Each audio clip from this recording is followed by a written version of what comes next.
दादर से आने वाली हवा, कुछ देर ठहर, एक बात बता, आप मेरे बाबा का कोई संदेशा लाई हो? दादर की चैत्य भूमि में समाये देशभक्त, आदर्श, आधुनिक भारत के निर्माता डॉक्टर बी.आर. अम्बेडकर की मिट्टी को रोज तो छूने आती हो, उस बेआवाज समाधि से कोई आवाज भी आती है? मेरी बातें सुनकर सिसक उठी चैत्य भूमि से आने वाली उद्गिन हवा और बोली, मुझे छूकर देखो, मुझ में जो भीगापन है वो बाबा साहब के आंसू है।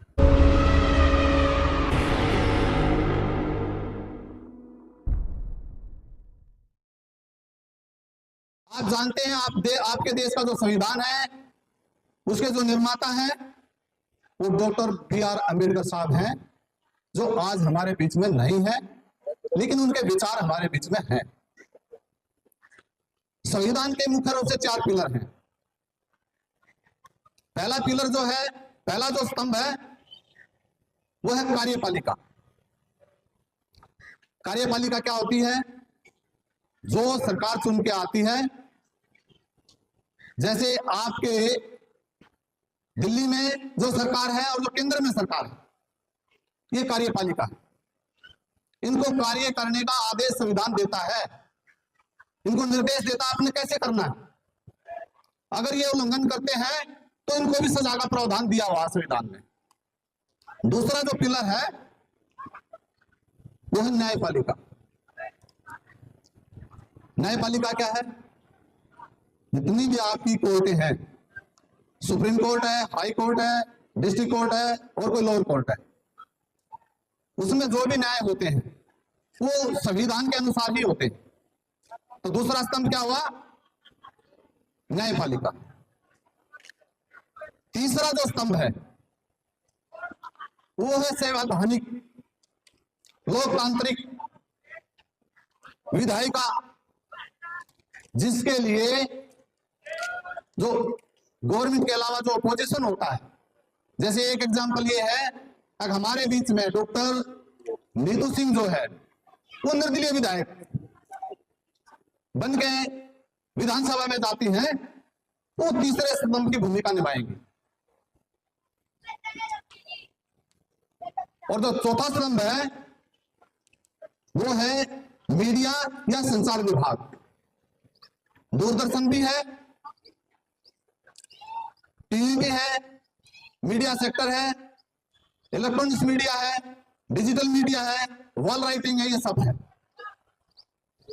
तो आज मैं इस मंच से ये घोषणा करता हूं, बच्चों को केवल वो शिक्षा तो आप देते ही हैं जिसमें मार्क्स लेके पास होते हैं, लेकिन इस देश के अंदर, मैं नॉर्थ इंडिया में बहुत घूमता हूं, मैं ये महसूस करता हूं संविधान के बारे में कोई नहीं बताता। तो आपकी जो ये एकेडमी है, आपकी जो सोसाइटी है, और आप लोग भी जो बैठे हैं यहाँ पे, आप भी संविधान के बारे में खुद शिक्षित हो और अपने बच्चों को शिक्षित करें। ये मैं आपसे गुजारिश करने अक्सर आपके बीच में आया। दोस्तों, आपके संविधान को आज कई ऐसे भ्रष्टाचारी भेड़िया जो राजनीति का एक राजनीति में कामयाब होकर के बैठे हैं और संविधान को बार बार चोट मारने की बात करते हैं। क्यों करते हैं? क्योंकि संविधान जो उनको इजाजत नहीं देता गलत काम करने की, और उनकी नीयत है गलत काम करने की, इसलिए आपके संविधान को, बाबा साहब के संविधान को बार बार छेड़ने की कोशिश हो रही है। तो आपसे दरखास्त है, जब भी आपको मौका मिले, ऐसी कोई बात आए, तो आप ईंट का जवाब पत्थर से देना। दोस्तों, आपको ये जो संविधान है, अगर मैं इसकी विश्व लेवल पर बात करूं तो भारत बाबा साहब का सबसे ज्यादा ऋणी है। क्यों? क्यों आप और हम सब लोग, हमारे पूर्वज गुलाम थे। गुलाम की आजादी दिलाने के बाद पहले ये कंडीशन रखी गई कि पहले अपना कॉन्स्टिट्यूशन बनाइए। बाबा साहब ने 2 साल 11 महीने 18 दिन में संविधान बना करके आपको दिया। एक कड़ी परिश्रम करने के बाद, लेकिन आप जानते हैं 26 जनवरी 1950 को लागू हुआ, जो अभी आपने मनाई है। मनाने के बाद क्या हुआ? 1956 में 5 दिसंबर की रात को आपके दिल्ली में 26 अलीपुर रोड है, बाबा साहब जिसमें रहते थे, बाबा साहब ने 26 अलीपुर रोड पर अंतिम सांस ली। लेकिन एक बहुत बड़ी साजिश के तहत बाबा साहब की जो अस्थियां थी उनको यहां से बॉम्बे शिफ्ट कर दिया बाय एयर, समुद्र के किनारे। जहां बाबा साहब की अस्थियां रखी हुई है उस जगह का नाम है चैत्य भूमि। चैत्य भूमि जो है वो एक दादर का बहुत बड़ा एरिया है। बाबा साहब की वहां कोठी है जो उन्होंने खुद बनाई थी,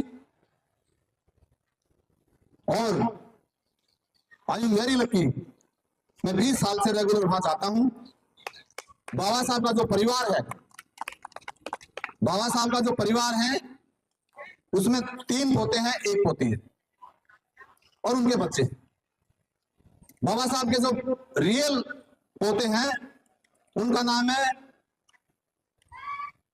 प्रकाश राव अंबेडकर, जो कि पूना में रहते हैं, पेशे से वकील हैं और 3 बार मेंबर पार्लियामेंट बने। सेकंड नंबर की उनकी जो पोती है, और 3rd नंबर के जो है उनका नाम है डॉक्टर भीमराव यशवंतराव अंबेडकर। उन्होंने यहां आने का मन बनाया हुआ है। आप लोगों के बीच में आएंगे, ये मेरा वादा है। 3rd नंबर के doctor Bhimrao Yashwantrao Ambedkar. 4th number पे जो है उनका नाम है आनंद राव अंबेडकर, वो भी पेशे से वकील है। पूरी फैमिली पढ़ी लिखी है, बच्चे देश विदेश में पढ़ते हैं। लेकिन दोस्तों, मैं एक बात कहना चाहता हूं, आपसे गुजारिश है, आपसे विनती है, कुछ लाइनें मैं बोलूंगा, उनको ध्यान से सुनना आप। ये जो लाइनें हैं दर्द भरी बातें और कुछ यादें। मैं जो महसूस कर रहा हूं समाज में घूम करके, बाबा साहब ने संविधान दिया, सबको दिया, पूरे देश को दिया। इसमें कोई जाति पाति का, किसी भी धर्म का कोई पक्षपात नहीं है। संविधान सबका है, भारत सबका है, लेकिन फिर भी भेदभाव होता है। ऐसा नहीं होना चाहिए। दोस्तों, हम अक्सर हवा में बात करते हैं, हम अक्सर हवा में बात करते हैं, हवा से बात नहीं करते। आप जानते हैं बाबा साहब आपके बीच में नहीं आएंगे। अगर आज बाबा साहब हैं, उनके विचार हैं, तो हवा में हैं, लेकिन हमारा जो कार्य है उसके अपोजिट हो रहा है। हवा में बात करते हैं, हवा से बात नहीं करते। ये बात बड़ी गहरी और सोचने की है। आज अस्थियां जो रखी हुई हैं वो चैत्य भूमि पर रखी हुई है, दादर में रखी हुई है। मेरी कोशिश है केवल 2-3 मिनट में आपको वहां ले जाना चाहता हूं। दादर से आने वाली हवा कुछ देर ठहर एक बात बता, आप मेरे बाबा का कोई संदेशा लाई हो? दादर की चैत्य भूमि में समाये देशभक्त, आदर्श, आधुनिक भारत के निर्माता डॉक्टर बी आर अम्बेडकर की मिट्टी को रोज तो छूने आती हो, उस बेआवाज समाधि से कोई आवाज भी आती है।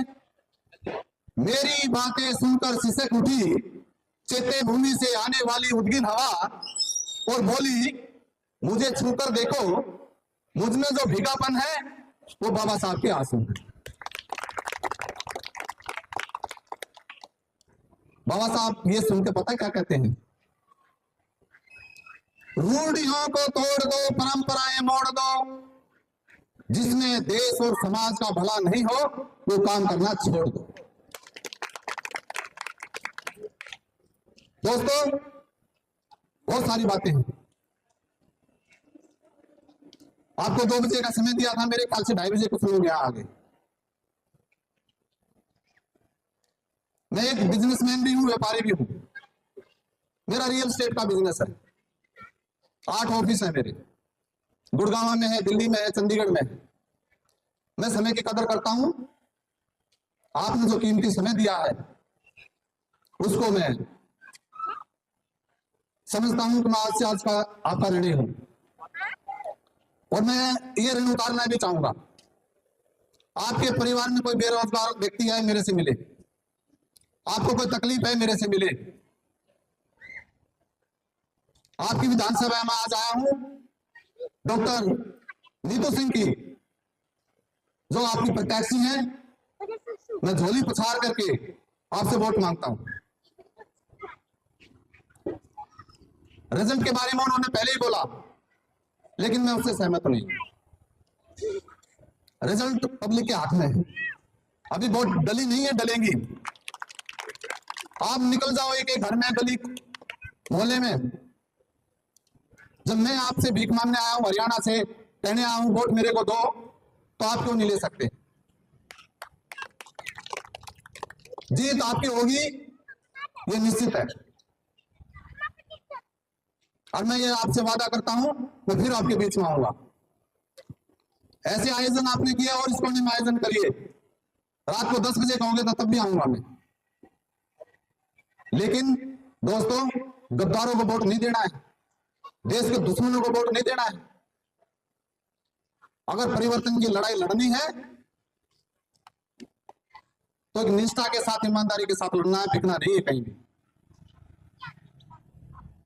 आज हमारे बीच में कितने महान शख्सियत, डॉक्टर हैं, वकील हैं, मीडिया के साथी हैं, कितने अच्छे अच्छे लोग हैं।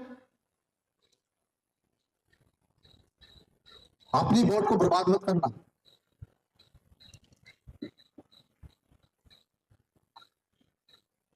अगर मेरी बात आपको अच्छी लगती है तो मैं 2 मिनट और बोलता हूं, लेकिन ये मैं महसूस करता हूं आपने मेरा बड़ा ध्यान से सुना है, इसके लिए मैं शुक्रगुजार हूं आपका।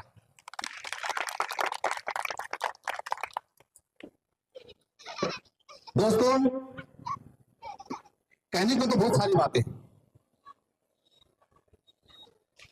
मैं कई प्रदेश में जाता हूं तो मेरा मन इतना खराब हो जाता है, और अभी शेयर करने से ही पहले खराब हो गया। कहते हैं हमारा अमीर देश है, सोने की चिड़िया थी फिर बनाएंगे, बहुत अमीर देश है। भारत देश अमीर और भारत में रहने वाले गरीब है ना, अजीबो गरीब। क्या अजीब तरीका है सोचने का। पैरों में टूटी टायर की चप्पलें,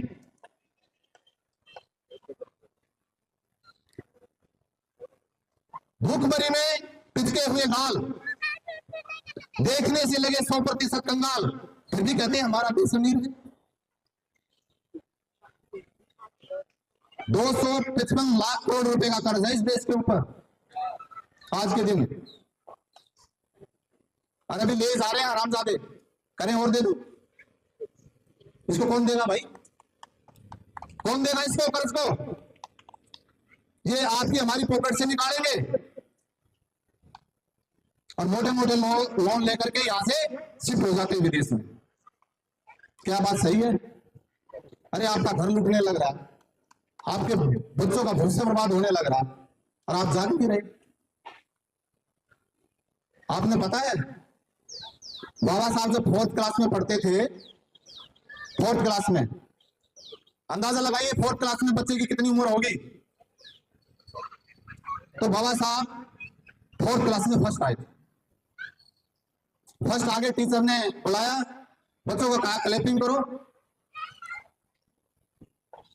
100 में से 100 नंबर लिए। बाबा साहब भी खुश हो गए,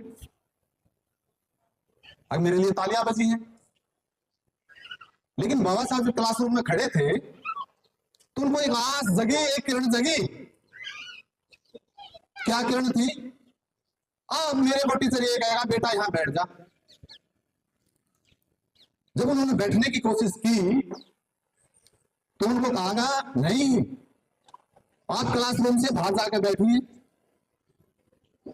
अंदाजा लगाइए जो बच्चा फर्स्ट आया हो क्लास में और उसको बाहर बैठने के लिए बोला होगा तो उनके दिल पे क्या गुजरी होगी, एक अंदाजा लगाइए आप।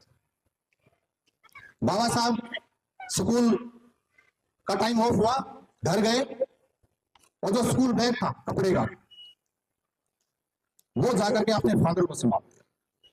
फादर का नाम था, मिलिट्री में सूबेदार थे, रामजी लाल जी। उनको कहा पापा ये लो। बोला क्या बात? बोला मेरे को नहीं पढ़ना। बोला बेटे नाराज क्यों है? उसको गोदी उठाया, उसकी चुम्बन ली, उससे पूछा बात क्या, मेरे को बता। बोला मेरे को नहीं पढ़ना। बोला बात तो बता क्या है? बोला मैं फर्स्ट आया हूं क्लास में और मेरे को क्लास से बाहर कर दिया। ये बहुत गहरी बात है।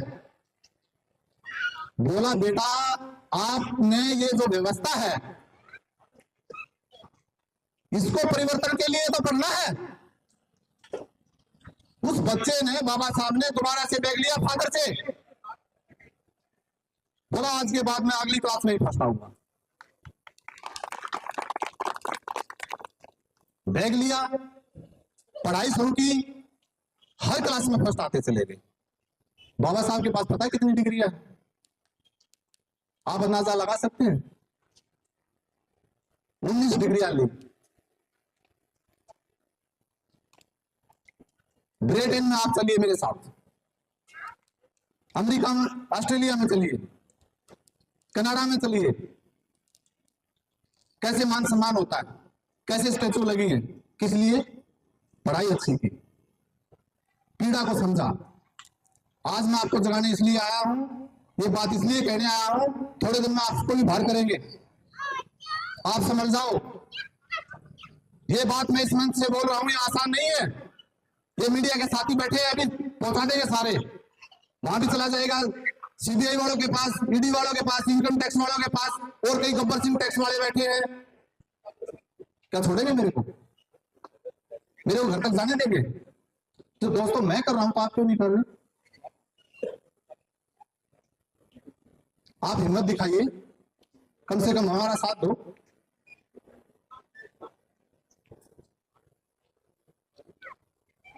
तो असली पीड़ा जब होती है, किसी ने पूछा बाबा साहब इतने महान क्यों थे? यही कारण था, उनको पीड़ा हुई। आज मैं आपकी पीड़ा को समझने और आपको जगाने के लिए आया। अगर मेरी बात आपको अच्छी लगी हो, मेरी बात अगर आपको समझ आई हो, तो जो लोग नहीं आए घरों में बैठे हैं उनको तालियां बजा करके मेरे ये बता दो